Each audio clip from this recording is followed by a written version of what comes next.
J-Drone here.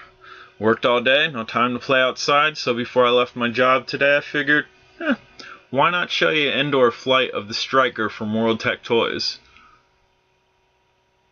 We're gonna bring this back here. I want to make sure, camera's green, wasn't recording, I want to be recording. Just see what type of footage that I get. And again, on this quadcopter, your back lights are green, your front is red, and when you see the camera blinking red, that means you are recording. We're recording. This indoor flight is something new for me. I've only ever really unboxed the quads inside, hovered it a little bit, make sure I got my trims where I wanted them, and that everything was working properly before I took it outside. I kind of like flying in extreme weather conditions because it's very challenging, and also, of course, I like being out in very nice weather, which it's winter, and I acquired my first quad on Christmas, so I haven't seen very nice weather. There is a challenge with flying indoors. I mean, I'm in a wide open area. Most people's houses, I would assume, isn't this wide open. When you're flying, it tends to get drawn up towards the ceiling and also towards the walls. I didn't put my prop guards on. I thought about it, but I figured it should be alright. I mean, I'm a pretty good flyer.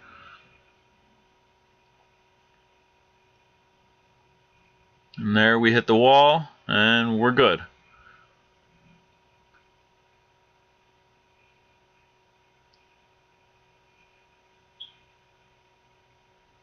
Now, generally, I give you humidity and wind statistics and whatnot.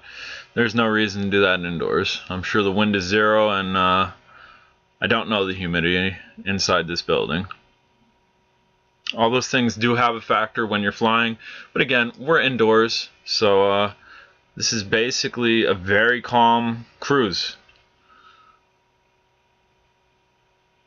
I'm anticipating this flight time being considerably longer than the past flight times that I've had recently outside in the cold, snow, wind, where they were averaging around 5 to 6 minutes. And we hit the wall. Yeah, I'm going to say if you're going to fly indoors, you want your propeller guards on. And the battery compartment's open. I'm going to go ahead and close that. That's from hitting the wall. But again, if you're flying indoors, you can see the wide open space that I have. I'm sure most people's houses can't be this wide open, and you're more confined. If you have those prop guards on, when it gets sucked towards the wall, you're kind of just going to ride the wall. Your quadcopter won't crash because your propellers aren't being stopped because of those propeller guards, and you should be alright. You can kind of bounce off the wall or kind of ride the wall, but you can see I'm doing alright here. I don't have them on.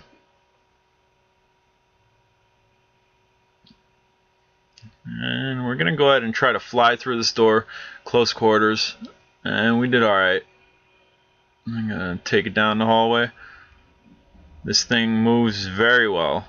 I mean, if you've never had a chance to fly in 0 wind inside, I suggest go find somewhere where you can. This is completely different than flying outside. In an open field, you don't have too much to worry about. In wooded areas, which I've shown you where there's trees, watch out for the trees, and that's it. Here I have chandeliers, staircases, rails, chairs, tables, you name it. I can crash into all these things, so it's kind of very precise movements that we're going for here. Whole different world than flying outside.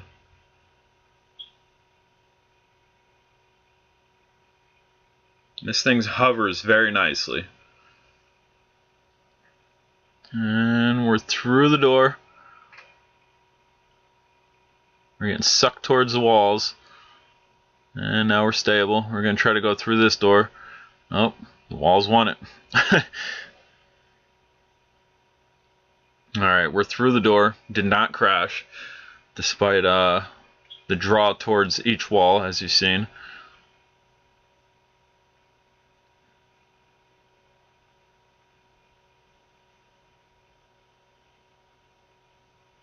And through the door again.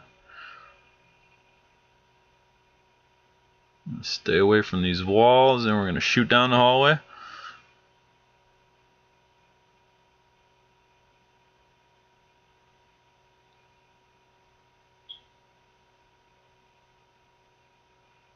And I'm sure you saw that. It kind of bounced off the floor and then right to the wall.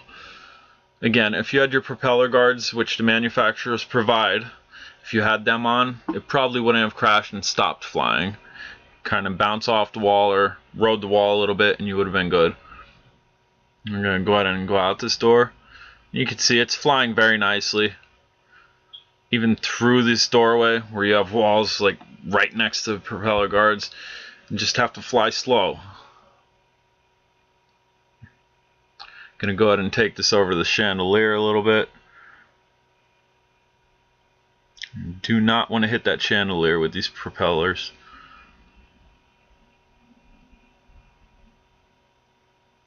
Right now we're past the time that I was getting outside.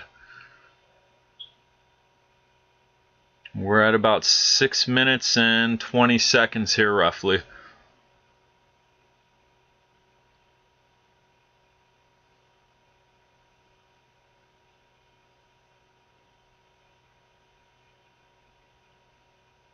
Go all the way down the hall.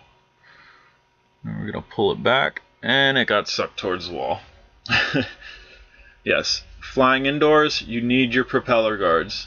Well, you don't need them, but I highly suggest that you have them on. It's only going to protect your propellers, although I've noticed no bending, no damage to these propellers. They seem to be very well made. And we're flying again. There's no issues hitting these walls.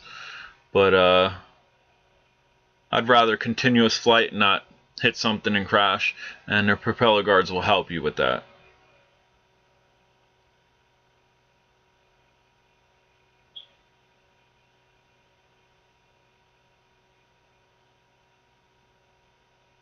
And again, gets drawn towards the walls.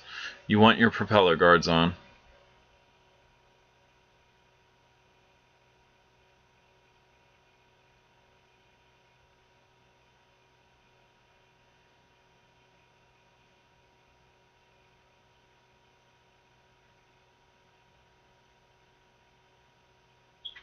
Yeah, the flight time's considerably longer. We're just about pushing 8 minutes here with the camera recording. So I'm sure this would extend into 9, maybe even 10-minute mark if that camera wasn't recording, and even unplugged and not on the quadcopter. Might even extend to 11 and 12 minutes.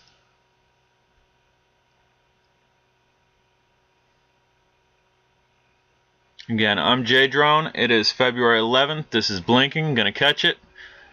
Thanks for watching. And again, could extend it, but I decided to drop it when it starts blinking.